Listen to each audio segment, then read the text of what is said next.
श्रीत्रैलोक्यविजया अपराजिता स्तोत्रम्। ॐ नमो पराजितायै। ॐ अस्या वैष्णव्याः पराया अजिताया महाविद्यायाः वामदेव बृहस्पति मार्कण्डेया ऋषयः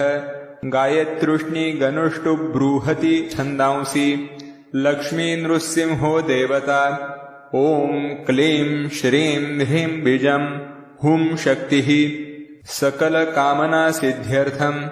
अपराजितविद्यामन्त्रपाठे विनियोगः। ॐ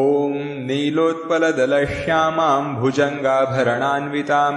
शुद्धस्फटिकसङ्काशां चन्द्रकोटिनिभाननां शङ्खचक्रधरां देवीं वैष्णवीमपराजितां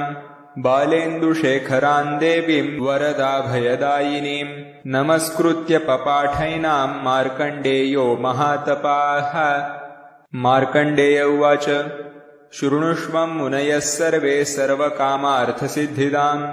असिद्धसाधिनीं देवीं वैष्णवीमपराजितां विष्णोर्यमनुप्रोक्ता सर्वकामफलप्रदा सर्वसौभाग्यजननी सर्वभीतिविनाशिनी सर्वैश्च पठितां सिद्धैर्विष्णोः परमवल्लभा नानया सदृशं किञ्चित् दुष्टानां नाशनं परम् विद्यारहस्या कथिता वैष्णव्येषा पराजिता पठनीया प्रशस्ता वा साक्षात् सत्त्वगुणाश्रया। ॐ शुक्लाम्बरधरं विष्णुं शशिवर्णं चतुर्भुजं प्रसन्नवदनं ध्यायेत् सर्वविघ्नोपशान्तये। अथातः सम्प्रवक्ष्यामि ह्यभयामपराजितां या शक्तिर्मामकी वत्स रजोगुणमयी मता सर्वसत्त्वमयी साक्षात् सर्वमन्त्रमयी च या स्मृता पूजिता जप्ता नस्या कर्मणि योजिता सर्वकामदुघावत्स शृणुष्वैतां ब्रवीमि ते। यस्याः प्रणश्यते पुष्पं गर्भो वा पतते यदि म्रियते बालको यस्याः काकवन्ध्या च या भवेत् धारयेद्या इमां विद्यामेतैर्दोषैर्न लिप्यते गर्भिणी जीववत्सा स्यात् पुत्रिणी स्यान्न संशयः भूर्जपत्रेत्विमां विद्यां लिखित्वा गन्धचन्दनैः एतैर्दोषैर्न लिप्येत सुभगा पुत्रिणी भवेत् रणे राजकुले द्यूते नित्यं तस्य जयो भवेत् शस्त्रं वारयते ह्येषा समरे काण्डदारुणे गूल्मशूलाक्षिरोगाणां क्षिप्रं नाश्यति च व्यथां शिरोरोगज्वराणां न नाशिनी सर्वदेहिनाम् इत्येषा कथिता विद्या अभयाख्या पराजिता एतस्या स्मृतिमात्रेण भयं क्वापि न जायते नोपसर्गा न रोगाश्च न योधा नापि तस्कराः न राजानो न सर्पाश्च न द्वेष्टारो न शत्रवः यक्षराक्षसवेताला न शाकिन्यो न च ग्रहाः अग्नेर्भयं न वाताश्च न समुद्रान्न वैविशात् कार्मणं वा शत्रुकृतं वशीकरणमेव च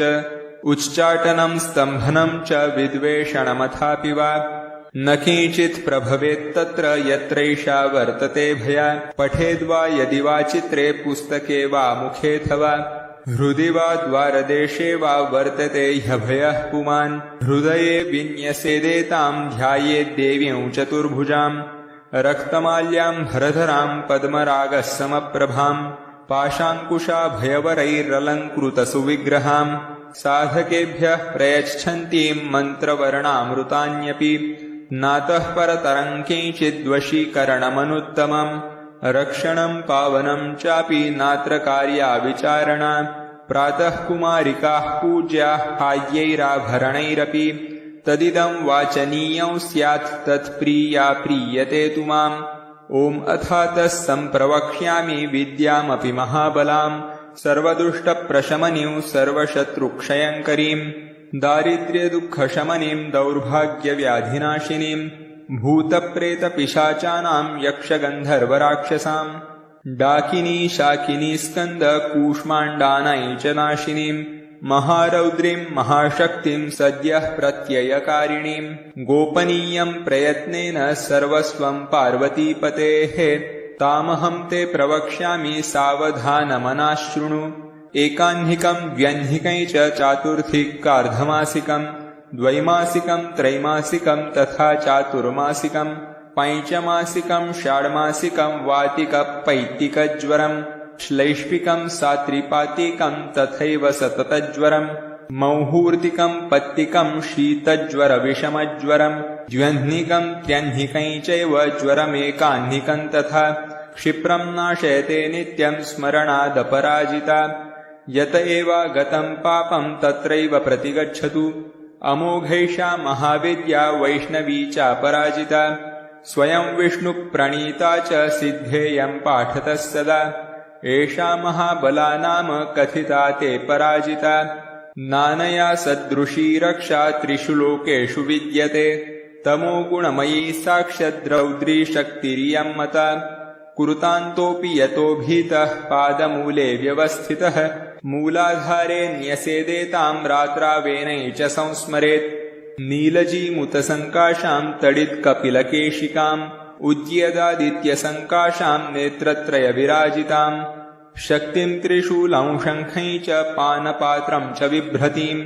व्याघ्रचर्मपरिधानां किङ्किणीजालमण्डिताम् धावन्तीं गगनास्यान्तः पादुकाहितपादकां दंष्ट्राकरालवदनां व्यालकुण्डलभूषितां व्यात्तवक्त्रां ललज्जिह्वां भ्रुकुटीकुटिलालकां स्वभक्तद्वेषिणां रक्तं पिबन्तीं पानपात्रतः सप्तधातून् शोषयन्तीं क्रूरदृष्ट्या विलोकनात् त्रिशूलेन च तज्जिह्वां कीलयन्तीं मुहुर्मुहुः पाशेन बद्धा तं साधमानवन्तीं तदन्तिके अर्धरात्रस्य समये देवीं ध्यायेन्महाबलाम् यस्य यस्य वदेन्नाम जपेन्मन्त्रं निशान्तके तस्य तस्य तथावस्थां कुरुते सापि योगिनी ॐ बले महाबले असिद्धसाधिनि स्वाहेति